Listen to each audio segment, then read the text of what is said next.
Bueno, el área que nos vamos a hablar un poco en general y sus aspectos más importantes es el de comercio exterior, área que tiene por función la de encargarse de todas las operaciones de exportación e importación, ya sea que la empresa exporte o la empresa importe.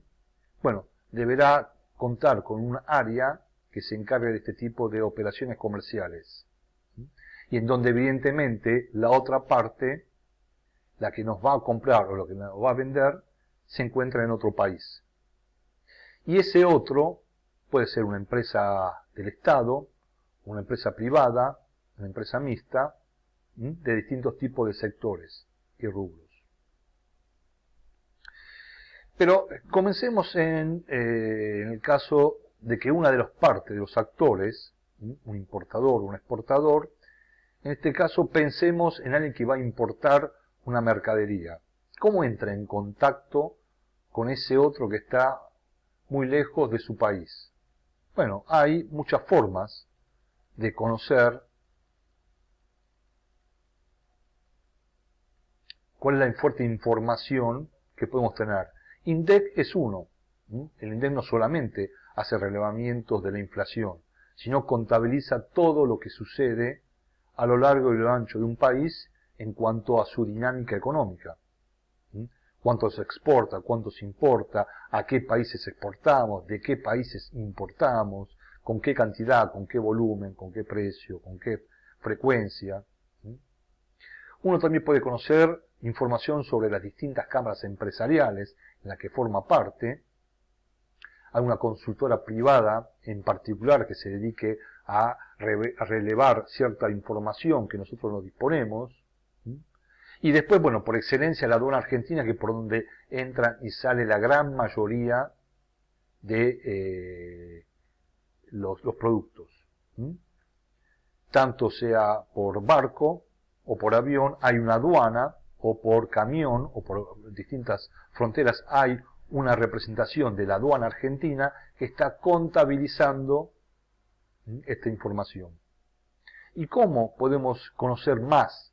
¿A través de qué podemos conocer más sobre un determinado producto? Bueno, lo conocemos a través de lo que se conoce como nomenclador, que no es ni más ni menos el nomenclador que una serie de números identificatorios que justamente describen al producto que estamos interesados por conocer. Por ejemplo, si nosotros en un sistema informático de la aduana colocamos el código 15.07, nos va a aparecer información sobre aceite de soja. Si somos más específicos y ponemos 1507.90.10, nos va a aparecer información de aceite de soja refinado. Y así para el tipo de producto que querramos, habrá un nomenclador local que esté identificando todo acerca de ese producto. De tal manera que si nuestra intención es exportar este producto, bueno, saber quiénes son los países receptores, con qué frecuencia nos compra, con qué volumen, etcétera, etcétera. Y de la misma manera con aquellos otros productos que ingresan al país. Si nosotros oficiamos como importadores, bueno, queremos saber dónde están emplazados los productores, los empresarios de origen, para comenzar a tomar algún tipo de relación, de contacto con ellos. Y nos enteramos también, aparte, hoy por internet, por redes sociales, por exposiciones, por ferias locales o internacionales, etcétera, etcétera.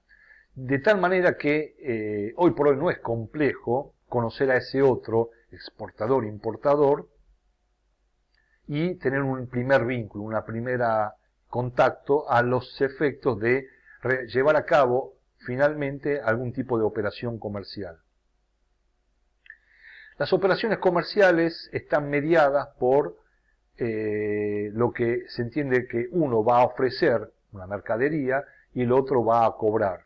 Uno va a pagar y va a enviar y va a recibir mercadería y viceversa.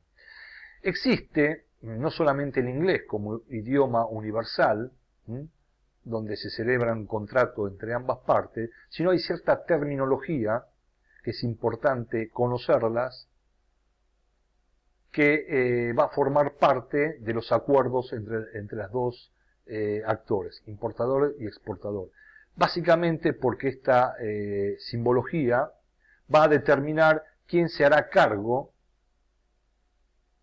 de, por ejemplo, el vendedor que está acá, la fábrica, hasta hacerle llegar a la aduana del exportador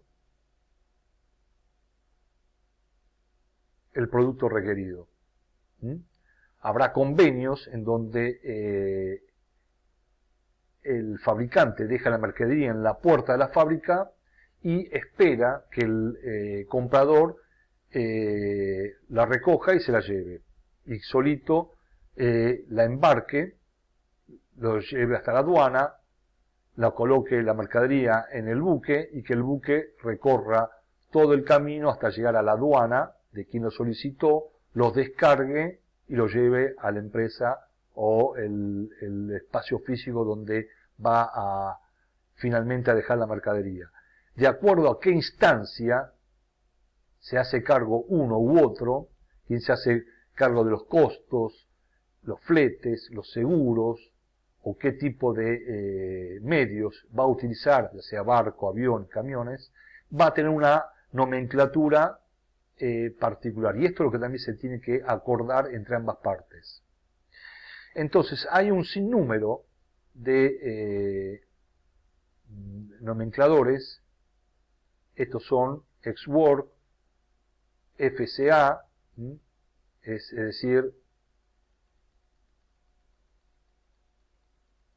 acá en este caso, ex-work es la mercadería queda en la puerta de la fábrica, que es el lugar convenido. Acá FCA, Free Carrier, el vendedor se compromete a entregar la mercadería en un punto acordado dentro del país, por ejemplo, a 2 kilómetros antes de llegar al puerto de la aduana, donde se va a embarcar, o algún otro punto a convenir. FAS, Free Alongside Ship, es se acuerda entregar la mercadería al costado del buque. Hasta ahí se hace responsable el que exporta, y que importa, a partir de ahí en más se hace cargo de todos los gastos hasta su lugar de origen. Este es el Incoterms más conocido, Free on Board. Este justamente se hace encargo de colocar la mercadería justo antes de depositarla en el buque. Y después, bueno, hay otros Incoterms más, que una de las partes se hace cargo del costo y del flete, o este otro que es muy común, costo, seguro y flete, CIF. Y hay muchos otros más que cumplen otras funciones.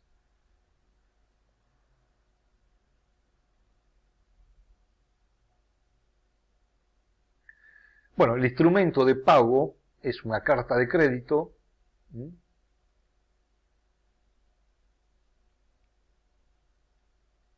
Y cuando el importador recibió la mercadería, comienza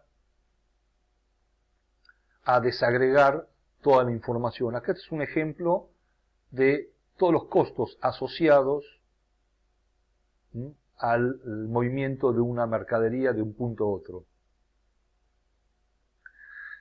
Comenzamos por el costo de una mercadería y sus componentes básicos: mano de obra directa, materia prima e insumo y carga fabril. Estos tres grandes costos forman parte del costo unitario, que si le agregamos una ganancia, nos determina el precio de venta. Entonces, como exportador, nosotros conocemos nuestros costos, la ganancia que queremos ganar, más alguna adicional, nos da la información de el primer Incoterms, ex-work. Entonces ponemos la mercadería al servicio del importador, de quien nos va a comprar la mercadería. Y a partir de acá hay una serie de gastos de embarque, hasta llegar la mercadería al puerto o la aduana. De ahí se determina un costo que es free of board, es el costo que decíamos anteriormente, que es el adicional que se paga hasta colocar la mercadería antes de ser apoyada en el buque, de ser bajada al buque. Hay un seguro que tenemos que pagar por trasladar esa mercadería de la aduana hasta el otro punto de encuentro, un seguro, un flete, esto determina un CIF. Después hay un gasto de descarga de la mercadería en el puerto destinatario, se paga una tasa portuaria, hay gastos de despacho, hay IVAs, hay gastos bancarios, hay un flete que nos va a llevar la mercadería del puerto hasta el lugar que le indiquemos, hasta nuestra fábrica, nuestro galpón. Hay que pagar un IVA sobre ese flete, y todo eso nos determina los gastos de importación, más una ganancia que querramos tener, y ahí es donde se constituye el precio de venta para el mercado local. Esto a grandes rasgos, salvo muchos otros tecnicismos y otros gastos adicionales secundarios que podamos mencionar, pero en línea general estos son todo el gasto que se incurre entre punta y punta, entre el destino, entre el inicio y el final de la mercadería, y que es necesario tenerlo en cuenta, ya que va a formar parte de la decisión del que va a importar la mercadería, si es conveniente, si el precio luego que lo va a colocar al mercado es conveniente su comercialización o no.